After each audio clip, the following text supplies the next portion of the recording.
Hi hello friends, நான் உங்கள் Raja. Welcome to the channel chat with Raja. நம்ம இன்னைக்கு என்ன படத்தை பற்றி பார்க்க போகிறோம்னா சொர்க்கவாசல். இந்த படம் ட்ரைலர் ரிலீஸ் பண்ணும்போதே நமக்கு ஒரு எக்ஸ்பெக்டேஷன் செட் பண்ணிடுச்சு. இது நல்ல ப்ரிசன்ட் ட்ராமா த்ரில்லராக இருக்கே, அதுவும் ஆர்ஜே பாலாஜி நடிச்சிருக்காரு அப்படின்னும் போதே ஒரு எக்ஸ்பெக்டேஷன் இருந்துச்சு. அந்த எக்ஸ்பெக்டேஷனோட தான் தேட்டருக்குள்ள போய் பார்த்தோம். இது நம்ம எக்ஸ்பெக்டேஷனை ஃபுல்ஃபில் பண்ணுச்சா இல்லையா, இது உண்மையிலே சொர்க்கவாசல் தானே இல்லை நரகவாசனான்னு தேட்டருக்குள்ள ரிவ்யூக்குள்ள போய் பார்த்தோம்.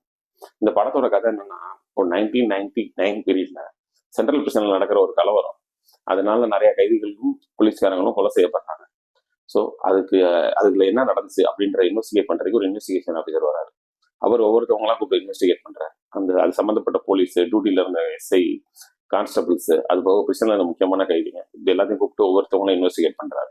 அவங்களோட பெர்ஸ்பெக்டிவ்ல இந்த கதையை சொல்றாங்க. ஸோ இந்த கதை அப்படியே தான் டிராவல் ஆகி போகுது. கிளைமேக்ஸ்ல இந்த கதையில குற்றவாளிகள்லாம் யாரும் கரெக்டா கண்டுபிடிச்சு தண்டனை கொடுத்தாங்களா இல்லையா, இதுதான் இந்த படத்தோட கதை. இந்த படத்தை லீட் ரோல் எடுத்து பண்ணியிருக்காரு ஆர்ஜே பாலாஜி. இவர் ஒவ்வொரு வாட்டியும் கதையை டிஃப்ரெண்டா சூஸ் பண்ணி நடிக்கக்கூடிய கெப்பாசிட்டி ஒரு தான். ஸோ இந்த படம் அவரால் முடியுமா அப்படின்ற டவுட் இருந்துச்சு. பட் இந்த படம் அவர் கேரியருக்கே ஒரு நல்ல மைல் ஸ்டோனா இருக்கும். டிஃப்ரெண்ட் ஆக்டிங், நல்ல ஆக்டிங்கான ஸ்கோப் கொடுத்து நல்லா நடிச்சிருக்காரு. பிளஸ் இவர் அடுத்து செல்வராகவன், பர்னாஸ், அப்புறம் சர்ஃப்ராஜ் கான், நட்டி, இவங்க எல்லாமே இந்த படத்தோட லீட் ரோல் பண்ணியிருக்காங்க. கொடுத்துக்கிட்ட கேரக்டர் ஒவ்வொருத்தவங்களும் நல்லா பண்ணி முடிச்சிருக்காங்க. இந்த படத்தை அடுத்த ஒரு பெரிய அட்வான்டேஜ்னு பார்த்தோம்னா, செட் ஒர்க் போட்டது 1999 பீரியட் ஃபர்ஸ்ட் செட்டு போடணும். 70% ஆஃப் கதை ஜெயிலுக்குள்ள தான் நடக்குது. ஸோ அது ஒரே இடத்துக்குள்ள நடக்குதா, நமக்கு போர் அடிக்க கூடாது, செட்டுன்னு தெரிஞ்சிடக்கூடாது அப்படின்றத ரொம்ப கான்சியஸா ரொம்ப ஐடியா பண்ணி எடுத்திருக்காங்க. செட் ஒர்க்குன்றதே தெரியல. ஆர்ட் டிபார்ட்மெண்ட்டுக்கு பெரிய hats off. Next background music Xavier தான் போட்டிருக்காரு. பேக்ரவுண்ட் மியூசிக் வந்து எந்தெந்த இடத்துக்கு எமோஷனல் நம்மளோட கனெக்ட் ஆகும், எந்தெந்த இடத்துல நம்ம ஹைப் ஏற்றணும், அதெல்லாம் தெரிஞ்சு சிறப்பாகவே போட்டிருக்காங்க. Background music is also very good. And editing, இது வந்து ஒவ்வொருத்தவங்க பெர்ஸ்பெக்டிவ்க்கு தகுந்த மாதிரி தான் ஸ்க்ரீன் பிளே பண்ணும்.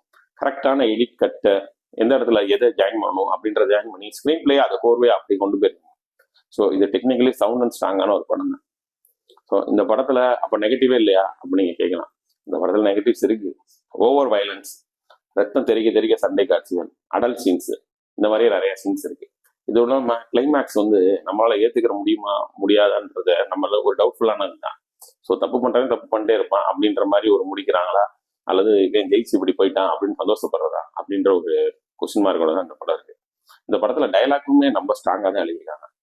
ஃபர்ஸ்ட் கருணாஸோட வாய்ஸ் ஓவர்லாம் இந்த படம் ஸ்டார்ட் ஆகும். அப்ப இருக்க டைலாக், நீ வந்து சொர்க்கத்துல மண்டிட்டு கிடக்கிறதும் நரகத்துல ராஜாவா கிடக்கிறதும் உன்னோட முடிவு தான் அப்படின்னு சொல்லுவாங்க. அடுத்து எந்த காட்டுல விட்டாலும் சிங்கம் தானே ராஜா அப்படின்ற மாதிரி டைலாக்ஸுமே ரொம்ப ஸ்ட்ராங்கா தான் இருக்கு.